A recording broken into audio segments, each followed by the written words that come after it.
Hello students, welcome to my YouTube channel. Students, आप लोगों को यह जान के काफ़ी ज़्यादा खुशी होगी कि मैं कक्षा 9वीं का विषय हिंदी का त्रैमासिक परीक्षा 2024-25 का पेपर लेके आ चुका हूं। जो आपका कक्षा 9वीं वाले स्टूडेंट हैं, इनका जो हिंदी का पेपर है वो 18 सितंबर को है। कितने सितंबर को है? 18 सितंबर को है। तो 18 सितंबर के लिए ये पेपर काफ़ी ज़्यादा महत्वपूर्ण होने वाला है। तो इस वीडियो में मैं आप लोगों के सामने पूरे प्रश्न बताने जा रहा हूं, जिससे आपको पेपर करने में काफ़ी ज़्यादा सहायता मिले और आप लोग आसानी से पेपर को कर सकें। तो आप लोग जानकारी के लिए बता दूं, आपका जो समय रहेगा वो 3 घंटे रहेगा और पूरा आपका 75 नंबर का होने वाला है। तो आपको 3 घंटे में 75 नंबर का पूरा पेपर करना है। तो पेपर काफ़ी ज़्यादा सरल है और आप लोग इस प्रकार से देख सकते हो। यहाँ पर कुछ निर्देश दिए जाते हैं जिसमें आप लोग बताया जाएगा कि वस्तु में प्रश्न कितने नंबर के आए हैं, सही विकल्प कितने नंबर के आए हैं। पूरी संपूर्ण सॉल्यूशन के साथ मैं आप लोग सामने कराने जा रहा हूँ। तो चलिए शुरू करते हैं। इसके बाद हम यहाँ पर बात करते हैं सही विकल्प की। तो आप यहाँ पर देख सकते हो सही विकल्प आपका पहला का कबीरदास की रचना है। जो कबीरदास जी हैं, तो उनकी रचना कौन सी है? तो आप सभी को पता होगा कबीरदास की रचना बीजक है। तो बीजक कर देना आपको, ठीक। चलिए, फिर दूसरा लगा है कमायनी है। तो कमायनी किसकी है रचना है? तो आप सभी को पता है जयशंकर प्रसाद जी की है। तो कमायनी को आप लोग जयशंकर प्रसाद जी जहाँ पर लिखा हुआ उस पर आपको क्लिक करना है। तो इसमें बीजक हो जाएगा, कमायनी का हो जाएगा जयशंकर प्रसाद, ठीक। चलिए बढ़ते हैं नेक्स्ट है आप लोग सामने यहाँ पर ए वाला पेज जो आप लोग यहाँ पर देख सकते हो। नेक्स्ट पेज आप लोग सामने यहाँ पर झुरी के साले का नाम था, यानी कि तीसरा नंबर जो आपके सामने दिया गया है, तीसरा पॉइंट लिखा है झुरी के साले का क्या नाम था? तो आप सभी को पता है झुरी के साले का नाम गया था, यानी सा ऑप्शन आपका सही हो जाएगा, सा नंबर। चौथा लगा तिब्बत में सबसे खतरे की जगह है। तो तिब्बत में सबसे खतरे की जगह कौन सी है? तो डांटे है। तो आ ऑप्शन आपका सही हो जाएगा। फिर लगा पांचवा दो वर्णों के मेल से होने वाले परिवर्तन को कहते हैं। तो सभी को पता है कि दो वर्णों के मेल को हम संधि कहते हैं। तो इसमें आपका ऑप्शन सही हो जाएगा। चलिए बढ़ते नेक्स्ट लिखा आप लोग सामने छठवां ऑप्शन जिसमें लिखा है जो अपनी किस्मत अच्छी उन्हें हम क्या कहते हैं? तो उन्हें हम साहसी कहते हैं। क्योंकि बहुत से लोग अपनी बड़ी कड़ी मेहनत के साथ अपनी किस्मत रच लेते हैं। जैसे कि हम लोग पढ़ रहे हैं, इसके बाद अच्छी तरक्की कर लेंगे, तो हम साहसी कहलाओगे कि नहीं कहलाओगे? तो छठवें का ऑप्शन आपका सही हो जाए, ठीक। तो इस प्रकार से बच्चों आप लोग सामने 6 नंबर के पूरे कंप्लीट हो जाते हैं। चलिए हम बढ़ते नेक्स्ट आप लोग सामने रिक्त स्थानों की पूर्ति कीजिए, जो आप यहाँ पर देख सकते हैं। तो इन रिक्त स्थानों की भी पूर्ति मैं आपको यहाँ पर इस प्रकार से यहाँ पर लिख के दिखाऊंगा, ताकि आप लोग किसी भी प्रॉब्लम हो आप लोग अच्छी तरह नंबर से कर सकें। तो जैसा कि आप लोग सामने पहला लिखा है यहाँ पर दुष्ट व्यक्तियों के साथ आदर्श भी होते हैं। तो कैसे होते हैं? प्रेरणादायक आप लोगों के प्रेरणा, ठीक। इस प्रकार से पहले का ऑप्शन लिख दोगे। चलिए दूसरा लेकर आप लोग सामने मेरे नाना पक्के माने जाते हैं। तो आप सभी को पता है मेरे नाना पक्के माने जाते हैं। तो दूसरे का हो जाएगा साहब, ठीक। तो दूसरे में आपको साहब लिख देना है, ठीक। तीसरा लगा है बेशब्दांश जो बनाते समय आरंभ में लगते हैं कहलाते हैं। तो जो पहले लगते हैं हम उपसर्ग कहते हैं, उसमें उपसर्ग भर देना, ये वाला आपका सही ऑप्शन हो जाए। चौथा लगा प्रेमचंद का जन्म हुआ था। प्रेमचंद का जन्म कहाँ हुआ था? तो बनारस में हुआ था, ठीक। चलिए अगला पांचवा लगा आप लोग सामने वीर रस का स्थायी भाव होता है। तो जो भैया जितने भी होते हैं तो वीर रस का स्थायी भाव उत्साह होता है। और वीर रस जैसे 10 हैं, ठीक। 10 रस दिए गए, वो 10 के स्थायी भाव सीखना है। जैसे वीर रस का स्थायी भाव उत्साह हो गया है, श्रृंगार का रति हो गया है, और भी ऐसे जैसे कि अशोक होता है, जैसे भयानक का भय हो गया, ठीक। तो इस प्रकार से जितने भी जो रस होते हैं इनका आपको पूरे कंप्लीट सीखना है, ठीक। क्योंकि इसमें उनसे वीर रस का दे दिया, हो सकता है श्रृंगार रस का रख देता। तो इस प्रकार से 10 रस आपको सीख के ही जाना है। चलिए फिर लगा आपका झांसी का प्रसिद्ध महाकाव्य है। तो झांसी का प्रसिद्ध महाकाव्य क्या है? तो पद्मावत है, ठीक। तो ये आपका सही ऑप्शन सही हो जाए। तो बच्चों इस प्रकार से 6 नंबर के आपके सही विकल्प भी कंप्लीट मैंने करा दिए हैं, ठीक। चलिए बढ़ते नेक्स्ट है बच्चों आप लोग सामने एक शब्द एक वाक्य में उत्तर। तो इनको भी हम करके यहाँ पर लिख के दिखाएंगे, ताकि आप लोग किसी प्रॉब्लम ना हो, आप लोग अच्छी तरह से इनको कर सकें। तो पहला लगा छायावत के 4 प्रमुख स्तंभ कवि कौन कौन से? तो यानी छायावत के 4 कवियों के नाम लिखने हैं हमें। तो इनमें हो जाएगा सर्वप्रथम हो जाएगा सुमंतानंद पंत। चलिए मैं यहाँ पर लिख के दिखा देता हूँ। 4 जो कवि हैं, पहले का है सुमंतानंदन पंत, ठीक। सुमंतानंदन पंत, ठीक, नंदन पंत। तो पहला हो जाए सुमंतानंदन पंत। दूसरे का लिखोगे आप लोग जयशंकर प्रसाद, जयशंकर लिखना है, इसलिए मैं बता रहा हूँ जयशंकर प्रसाद, जी। और तीसरे हैं अपने को सूर्यकांत त्रिपाठी निराला, ठीक। और चौथा हो जाएगा आपके सामने महादेवी वर्मा, ठीक। तो ये आपको लिख देना, ठीक। तो इस प्रकार से आप लोग सामने छायावत के 4 प्रमुख स्तंभ कभी हो जाते हैं। लिख लेना, थोड़ा मैंने इसमें जल्दी लिख दिया। हाँ, अब विदेशी भाषाओं से आए नए शब्द को क्या कहते हैं? अपन तो विदेशक कहते हैं। क्या कहते हैं अपन? विदेशक। ठीक है। अंतरिक्ष यात्री की उम्र क्या होनी चाहिए, जो अंतरिक्ष यात्री आते हैं उनकी उम्र कितनी होनी चाहिए, उनकी 40 वर्ष से अधिक होने चाहिए, ठीक है, या 40 वर्ष से कम होनी चाहिए, 40 वर्ष से कम होनी चाहिए, ठीक, 40 वर्ष से कम। अगला बाढ़ में दो पाठ में बाढ़ के पानी को क्या कहा गया, जो पाठ था तो उसमें एक बाढ़ के पानी को क्या कहा है, तो उसमें लोगे मृत्यु के तरल दूत, क्या कहोगे, मृत्यु के तरल दूत, ठीक, दूत है। इस प्रकार से अगला लिखा है आप लोग सामने, चौथा हो गया। 5वां लिखा आप लोग सामने, बुरे समय के लिए पैसा बचाकर कौन रखता है, तो बुरे समय के लिए पैसा कौन बचाता है, तो बुद्धिमान व्यक्ति बचाता है, तो आप लोग हो गए बुद्धिमान, ठीक। रस खान किस भक्ति सागर के कवि हैं, तो सभी को पता है रस खान किस भक्ति सागर के कवि हैं, तो 6वें का आंसर हो जाएगा कृष्ण भक्ति शाखा, ठीक। चलिए अगला लिखा आप लोग सामने, सही जोड़ी बनाइए, ठीक। तो ये आप लोग के सामने सही जोड़ी है, इन सही जोड़ी को हम यहाँ पर इस प्रकार से बना देंगे ताकि आप लोग प्रॉब्लम हो वो आप लोग जल्दी नहीं कर सके, ठीक। तो पहला लिखा आप लोग सामने यहाँ पर, जैसे कि पहला लिखा आपके सामने बाघ, ठीक, पहला, तो पहले का मिलाओगे आप लोग चौथे नंबर से, ठीक, चौथे नंबर रात्रि, बाघ का लाओगे चौथे जगह रात्रि से। दूसरे का वाक्यत्म रसात्मक वाक्यम वाक्यम रसात्मक काव्यम, तो ये किसका है, आचार्य विश्वनाथ का, तो दूसरे का मिलाओगे आप लोग 30 नंबर से, ठीक, दूसरे का मिलाओगे 30 नंबर से, और 30 नंबर का मिलाओगे आप लोग चौथे नंबर से, चौथे में क्या है लद्दाख, ठीक, तो रात का रत्न हो गया लद्दाख। चौथे का है लहसा की ओर, लहसा की ओर चौथे का मिलेगा आप लोग 5वें से, चौथे की मिलाओगे आप लोग 5वें में राहुल, 5 बार राहुल संख्यात्यान, यानी कि इससे मिलाओगे 5 बार से, क्योंकि ये लिखा गया इस जल प्रलय में, तो 5वें का मिलाओगे आप लोग, 5वें का हो जाएगा आप लोग सामने यहाँ पर दूसरे वाले, 5वें का मिलाओगे आप दूसरे वाले में, यानी फैडिस और नाथ रेडू ने, ठीक। और सर आइजन न्यूटन, तो आप सभी को पता है गति का नियम हो जाएगा, ठीक, तो 6वें का हो जाएगा पहला। तो इस प्रकार से आप लोग देख सकते हो, सही जोड़ी अच्छी तरह से मिला सकते हो, ठीक बच्चों। चलिए बढ़ते हम नेक्स्ट आप लोग सामने बच्चों सतसत, इसी प्रकार सतसत भी हम लोग देखते थे, करवाते हैं आपके सामने। ऐसा पहला का है, इस जल प्रलय में लेखक तैरता जानता था, तो पहले का आंसर हो जाएगा आप लोग सामने यहाँ पर, क्या हो जाएगा असत, तो पहले का लगाओगे आप असत। दूसरे का लगाओगे, दूसरे में लगा मोह की खाना, मुहावरे का अर्थ है मोह खाना, तो यह भी असत हो जाएगा दूसरे का भी। तीसरा मेजबान के एक लोग खाता है, तो तीसरा हो जाएगा आपका सत।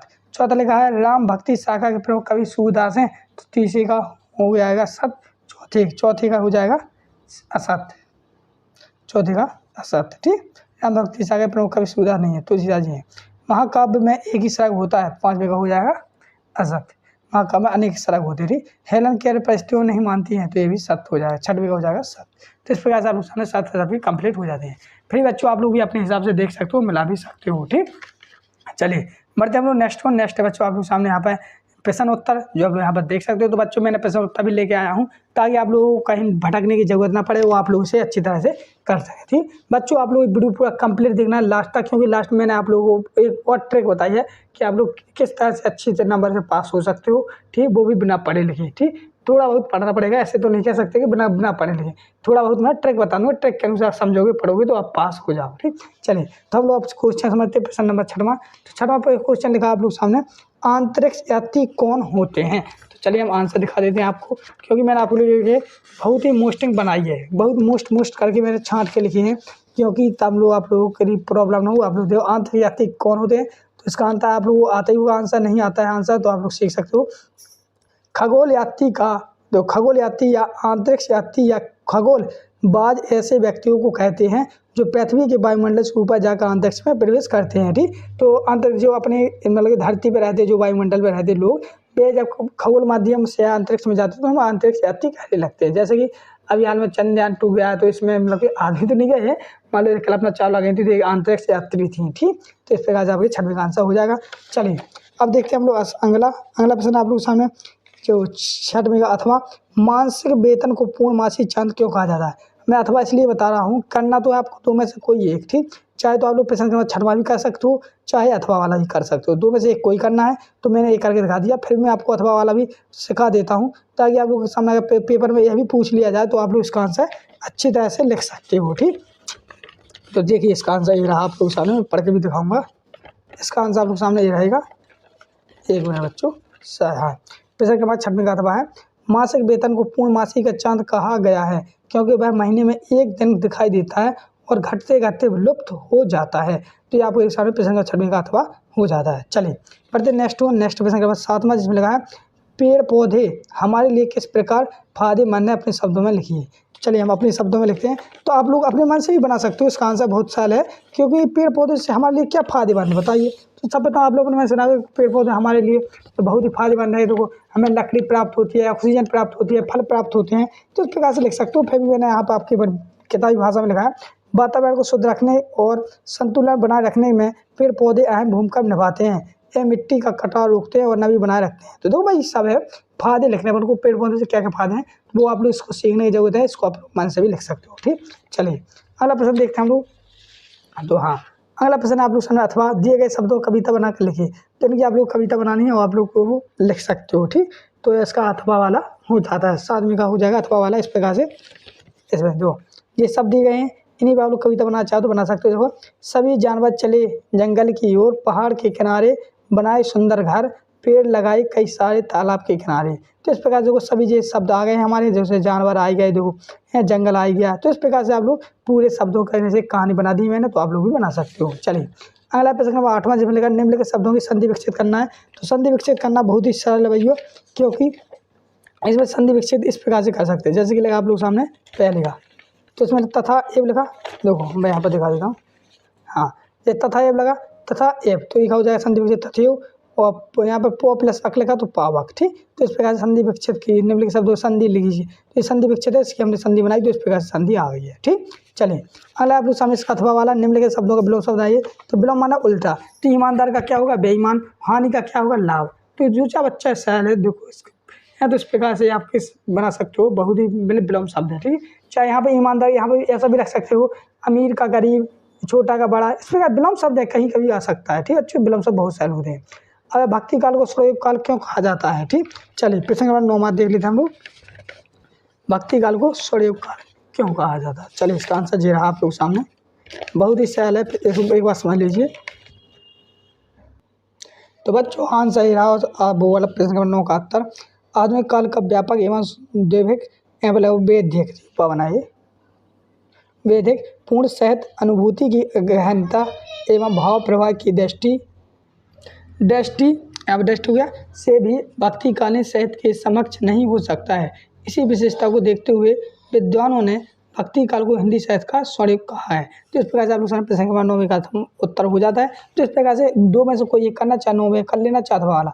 अथवा वाला नई कविता के बने दो विशेषता बताइए। तो इसकी दो विशेषता इस प्रकार से हो जाएगी। पहली विशेषता हो जाएगी नई कविता में मनुष्य के जीवन के प्रत्येक क्षण को महत्व दिया गया है, और दूसरा लोग नई कविता में मानव जीवन के विशेष महत्व दिया गया है। इस प्रकार से पहली विशेषता और दूसरी विशेषता आप लोग इस प्रकार से अथवा वाला भी कर लगेंगे। तो आप लोग दो में से कोई एक करना, इसलिए आप लोग से बार बार बोल रहा हूँ, दो में से एक कोई करना, इसलिए आप लोग सीखते जाएगा। नहीं, 10वां मानसरोवर के कवि का क्या आशय है। मानसरोवर से कवि का क्या आशय है, तो आंसर ये रहेगा आप लोग सामने ए वाला। मानसरोवर से कवि का आशय है मन रूपी पवित्र सरोवर जिसमें मनुष्य को स्वच्छ विचार रूपी जल भरा है। इस स्वच्छ जल में जीवात्मा रूप हंस प्रभु भक्ति में लीन होकर स्वच्छ रूप में मुक्ति रूपी चुमते हैं। तो इस प्रकार से आप लोग सामने यहाँ पर मानसरोवर वाला भी आंसर कंप्लीट हो जाता है। वो आप लोग बनता है तो अच्छी बात, नहीं बनता तो आप लोग इसे सीख भी सकते हैं। ठीक, चलिए अगला लिखा आप लोग सामने कवि मनुष्य ईश्वर को कहाँ कहाँ ढूंढता है। ठीक, क्या लिखा, मनुष्य ईश्वर को कहाँ कहाँ ढूंढता है। तो चलिए मैं इसका भी आंसर आप लोगों को प्रोवाइड कर देता हूँ। तो मनुष्य ईश्वर को देवालय, मंदिर, मस्जिद, कहवा तथा कैलाश में ढूंढता है। तो इस प्रकार से इसका आंसर भी हो जाता है 10वें का अथवा वाला। ठीक, तो दो में से आपको कोई करना चाहे 10वां वाला कर लो चाहे फर्स्ट वाला कर लो। ठीक, इस प्रकार से आप लोग उसका कर लेंगे। चलिए प्रथम नेक्स्ट 11वां जिसमें लिखा है कवित्ती का घर जाने की इच्छा से क्या तत्व है। नहीं, जो कवित्ती के घर जाने से क्या तत्व है, तो इसका आंसर आप लोग सामने इस प्रकार से रहेगा, जो आप यहाँ पे देख सकते हो।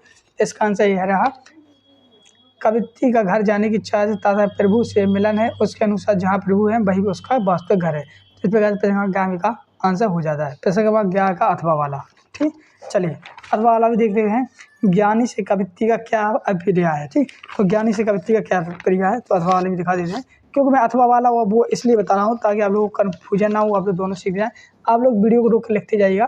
ज्ञानी से कवित्ती अभिप्राय उस व्यक्ति से है जिसमें आत्मा व परमात्मा को जान लिया है, जिसने अपने जीवन में दोनों स्वास्थ्य और त्याग में उचित संतुलन स्थापित कर लिया है। तो इस प्रकार से आप लोग सामने यहाँ पर क्या एक अथवा वाले भी कंप्लीट हो जाते हैं। चलिए अगला प्रश्न क्रमांक 12, गद्य की प्रमुख विधाओं के नाम लिखिए। तो गद्य की जितनी विधाएं हैं उनके सभी के नाम लिखने हैं, तो बहुत ही सरल है, जो आप लोग इस प्रकार से लिखेंगे। तो पहला हो जाएगा अभी नाटक, एकांकी, उपन्यास, एक कहानी, निबंध और आलोचना आदि। तो इस प्रकार से आप लोग सामने और भी लिख सकते हो अपने हिसाब से, जो भी आपको पता है, लेकिन इस प्रकार से लिखोगे तो काफी अच्छे नंबर मिल जाएंगे। ठीक, चलिए अगला आप लोग सामने अथवा वाला। तो अथवा वाला कर सकना चाहते हो तो अथवा कर सकते हो। फिर मैंने आपको इसका आंसर बता दिया है, आंसर भी बता दे रहा हूँ। इसका आंसर रहेगा एकांकी की दो विशेषता लिखिए। तो एकांकी की विशेषता सर्वप्रथम एक विशेषता है, एकांकी में एक अंक होता है और आंतरिक संघर्ष एवं यहाँ पर देख नहीं रहा, एकांकी में एक अंक होता है, आंतरिक संघर्ष एवं कौतूहल एकांक के लिए आवश्यक है। तो इस प्रकार से यहाँ से दो आपकी विशेषता हो जाती है एकांकी की। ठीक, चलिए अगला प्रश्न का 13वां, जब इस प्रकार से दिया गया है 13वां, जिसमें लिखा है प्रेमचंद के साहित्य की दो विशेषताएं लिखिए। ठीक, तो प्रेमचंद के साहित्य की दो विशेषता लिखनी है हमें। तो 13वें का आंसर लिखेंगे हम। तो इस प्रकार से लिखेंगे उनकी कृतियाँ, यहाँ से लिखेंगे उनकी कृतियाँ भारत के शाब्दिक विशाल और विस्तृत वर्ग हैं कृतियाँ हैं। अपनी कहानियों में प्रेमचंद मानव स्वभाव की आधारभूत महत्ता पर बल देते हैं। तो इस प्रकार से आप लोग वीडियो को इसका आंसर भी सीख सकते हैं। फिर अथवा वाला है राहुल संक्रांत की दो रचनाएं लिखिए और भाषा शैली भी लिखनी है। तो इनकी रचना आप लोग सामने इस प्रकार से लिखेंगे। 13वीं का अथवा वाला रचना हो जाएगी कन्हैया की कथा और 7वीं के बच्चे, और विशेषता लिखिए उनकी भाषा मुख्यतः व्यवहारिक, संस्कृतनिष्ठ और संकेत और तर्कपूर्ण है, और राहुल जी की भाषा साहित्य और निबंधात्मक है। तो इस प्रकार से आप लोग 13वीं का भी आंसर अथवा वाला कर सकते हैं। ठीक, इसलिए मैं दोनों इसलिए बताते जाऊँ बच्चों, ताकि आप लोगों को कोई ना कोई तो फंसे हो, आप लोग अच्छे नंबर से पास कर रहे हैं। फिर अगला आप लोग सामने यहाँ पे प्रश्न नंबर 14, जिसमें लगा कविदास के शिल्प सौंदर्य की दो विशेषता लिखिए। ठीक, तो कविदास के शिल्प सौंदर्य की, तो ये आपके सामने 14वीं का उत्तर। पहले है कबीर सहज भक्ति मार्ग को सही मानता है, कवि ने आत्मबल पर बल दिया है तथा बाह्य आडंबर को निरर्थक बताया है। तो इस प्रकार से आपके सामने यहाँ पर 14वीं का उत्तर हो जाएगा। 14वीं का अथवा वाला भी देख लेते हैं। अथवा में लिखा है छायावाद की दो विशेषता लिखिए। तो आप लोग छायावादी काव्य में रहस्य चिंतन की प्रधानता है और प्रकृति में मानवीकरण के आरोप है। तो चौथे का यह अथवा आंसर हो जाता है 14वीं का। ठीक, चलिए 15 प्रश्न है निपात शब्द क्या है लिखिए। तो निपात शब्द क्या है, तो इसका भी आंसर देख लेते हैं। तो 15वीं का उत्तर आप लोग सामने इस प्रकार से रहेगा, जो आप लोग यहाँ पर देख रहे हैं। किसी भी बात पर अतिरिक्त भार देने के लिए जिन शब्दों का प्रयोग किया जाता है उन्हें हम निपात शब्द कहते हैं, जैसे कि तक, मत, क्या, हाँ, भी आदि। तो ये आपके निपात शब्द कहलाते हैं। ठीक है, इसका भी आंसर आप लोग सीख लेंगे, अच्छी तरह से सीख लेंगे। फिर इसका अथवा में दिया गया था संधि की परिभाषा ये प्रकार लिखिए। तो संधि बहुत ही सरल है, वो आप इसकी परिभाषा लिखना चाहते हो लिख सकते हो, और आपको बनते हुए इस प्रकार जैसे आप लोग हिंदी एवं अन्य भाषाओं में परस्पर स्वरों या वर्णों के मेल से उत्पन्न विकार को संधि कहते हैं, जैसे कि देव प्लस इंद देवेंद्र हो जाएगा, और प्रकार में हो जाएगा स्वर संधि, व्यंजन संधि और विसर्ग संधि। तो ये आपके संधि हो जाएंगे। चलिए पढ़ते हैं नेक्स्ट वर्ड। तो नेक्स्ट क्वेश्चन आप लोग के सामने कि 17वां गोलंबर के पास जनसंपर्क की गाड़ी का क्या ऐलान कर रही थी। तो जो गोलंबर था तो उसके पास कौन सी गाड़ी थी और क्या संदेश कर रही थी। तो आप लोग इसके सामने इस प्रकार से इसका आंसर देखते हैं। 1 मिनट हो गई। तो सॉरी बच्चों, यहाँ पर हम पहले 16वां प्रश्न देखेंगे। 16 प्रश्न में लिखा रस किसे कहते हैं, रस के अंगों के नाम लिखिए। तो रस किसे कहते हैं, तो आप लोग किसी काव्य को पढ़ते, सुनते या देखते जो आनंद की अनुभूति होती है उसे हम रस कहते हैं। और रस के 4 अंग होते हैं, स्थायी भाव, विवाह, अनुभाव और संचय भाव। तो ये आपके भाव हो जाते हैं। चलिए अगला प्रश्न है आपके सामने श्रृंगार रस की परिभाषा लिखिए और उसका उदाहरण। तो श्रृंगार रस की परिभाषा ये रही आपके सामने, नायक और नायिका के मन में संस्कार रूप में स्थित रति या प्रेम जब रस की अवस्था में पहुंचकर आस्वादन के योग्य हो जाता है तो हम श्रृंगार रस कहलाते हैं। रस का उदाहरण लिखोगे राम का रूप निहारती जानकी, कंगन की नंग की परछाई, अते सदे सब भूल गई, कटे रही पल ताद नहीं। ठीक, तो आपके श्रृंगार रस की उदाहरण हो जाएगा। ठीक, प्रश्न 7वां लोग गोलंबर के पास जनसंपर्क की गाड़ी का क्या ऐलान कर रही थी। तो क्या ऐलान कर रही थी, तो आप लोग हो गए जनसंपर्क की गाड़ी गोलंबर के पास बाढ़ के पानी की विषय की में घोषणा कर रही थी। कौन सी जनसंपर्क की गाड़ी गोलंबर के पास बाढ़ के पानी के विषय में, बाढ़ की जो बाढ़ आ रही थी उसकी पानी विषय घोषणा कर रही थी। और 17 का था अथवा लोग बाढ़ पीड़ियों की मदद से हेतु नाव पर क्या क्या होना चाहिए। तो लोग बाढ़ में क्या क्या होना चाहिए, तो अथवा वाला है भोजन, पानी, कपड़े आदि प्राप्ति कराने की जरूरत होती है। इसके अलावा उन्हें दवाइयों की भी जरूरत पड़ती है। तो ऐसे आप लोग सामने मैंने यहाँ तक पूरे प्रश्न तक कंप्लीट करा दिए हैं। फिर अगला आप लोग सामने निम्नलिखित काव्यांश के संदर्भ प्रसंग सहित व्याख्या कीजिए। जैसे प्रेमी ढूंढत में फिरो, प्रेमी न मिले कोई, प्रेमी को प्रेमी मिले, सब विष आवर्त हुई। तो इसका संदर्भ प्रसंग लिखना हम लोग को तो काफ़ी ज़्यादा सरल है। इसलिए इसका मैं अलग से एक वीडियो भी बना दूंगा। संदर्भ प्रश्न किस प्रकार से किया जाता है और किस प्रकार से बहुत से बच्चों में नहीं बनता है। इसलिए आप लोग से निवेदन है, चैनल को जरूर सब्सक्राइब कर लेना। जितने लोग यहाँ तक हैं, सभी लोग, जितने लोग कक्षा 9वीं वाले बच्चे हैं, तुम लोग कक्षा 9वीं में अभी आए हो, तो आप लोगों से अभी अर्धवार्षिक से परीक्षा रह गई है, अभी आपकी वार्षिक परीक्षा रहेगी। तो इस प्रकार से अभी वहाँ की परीक्षा रह गई हैं, तो उनके लिए भी मैं वीडियो डालता रहूँगा, मोस्ट इम्पोर्टेंट क्वेश्चन पैटर्न डालता रहूँगा। इसलिए आप लोग से निवेदन है, चैनल को जब सब्सक्राइब करना। बहुत से लोग ने कर लिया था, आप रह गए, तो आप जैसे आपने भी कर लिया है, इन भैया ने किया तो आप भी कर लीजिए। ठीक, इस प्रकार से आपका चैनल सब्सक्राइब कर लेना आपको। ठीक, कुछ नहीं करना। चलिए, इसका भी आंसर मैं आप बता दूंगा अभी, और चाहो तो इसका आंसर का मैं वीडियो फोटो कॉपी भी, इसका आंसर मैं आप लोगों को लास्ट में देने वाला हूँ। ठीक, चलिए, इसी प्रकार से 19 प्रश्न में दिया गया संदर्भ प्रसंग, तो इसका भी संदर्भ प्रसंग का नाम। ठीक, इसके बाद आप लोग सामने यहाँ पर बीच में यातायात के नियमों का अनुच्छेद लिखिए, तो इन यातायात के नियमों पर अनुच्छेद लिख सकते हैं, अपनी माँ के लिए, जन्मदिन की तैयारी के लिए इस पर कर सकते हैं। चलिए, इन सभी का आंसर मैं आपको बताने वाला हूँ। जैसा कि चलिए, प्रश्न नंबर 21 देखिए, काफ़ी सहल है, 3 नंबर आएगा। इसमें लिखा है, पहले आपको इसको पूरा पढ़ना है। ठीक, जैसे हमारे जीवन शैली में कंप्यूटर और इंटरनेट का दखल इस कदर बढ़ता जा रहा है कि पहले इसको पढ़ना है आपको। ठीक, संभव है कि आने वाले समय इंसान इंसान बन जाएगा, कंप्यूटर विशेषज्ञ को लेकर कभी, तो इन सबको आपको पहले ध्यानपूर्वक पढ़ना है। तो इसके बाद जो क्वेश्चन दिए गए, इसमें से छानना। जैसे उपयोग गद्यांश का शीर्षक क्या है, तो सभी को पता है, कंप्यूटर और इंटरनेट है, तो यहीं से यहीं तक का आंसर हो जाएगा। दूसरा लिखा है, इंसान के कंप्यूटर बन जाने से समाज को क्या खतरा है, तो आप लोग लिखोगे यहाँ पे, 1 मिनट यहाँ से लिखेंगे आप लोग, तो हो जाएगा, तो यहाँ से लिख दोगे, यहाँ से इंसान में तमीज का पाना मुश्किल हो जाएगा और सदी के अंत तक वो स्वतः रूप में हो जाएंगे। तो इस प्रकार से इसका खतरा, वो बता सकते हो क्या खतरा है, तो आप अपने मन से भी लिख सकते हो। तो उपयोग गद्यांश का सारांश, तो आप लोग यही सब पूरा बता देंगे, तो उपयोग गद्यांश सारांश, तो 3 नंबर आपको यहीं से ही मिल जाएंगे। ठीक, फिर इसके बाद अथवा में दे जाएगा, फिर आपके सामने यहाँ पर वही वाला अथवा है, तो इसका भी आंसर यहीं से प्रश्न कहीं ढूंढना है। अगला आपके सामने, आपके पिताजी का स्थानांतरण हो गया है, जिसके संबंध में आपको परीक्षा के लिए स्थानांतरण प्रमाण पत्र लिखना है। ठीक, आपको 2 आवेदन पत्र सीख लेना है, एक सीखना आपको स्थानांतरण प्रमाण पत्र, दूसरे सीखना है 3 दिवस की छुट्टी के लिए। ये दोनों काफ़ी ज़्यादा वेरी मोस्ट इंपोर्टेंट है। तो मैं अभी हाल में आपको स्थानांतरण प्रमाण पत्र का बता देता हूँ।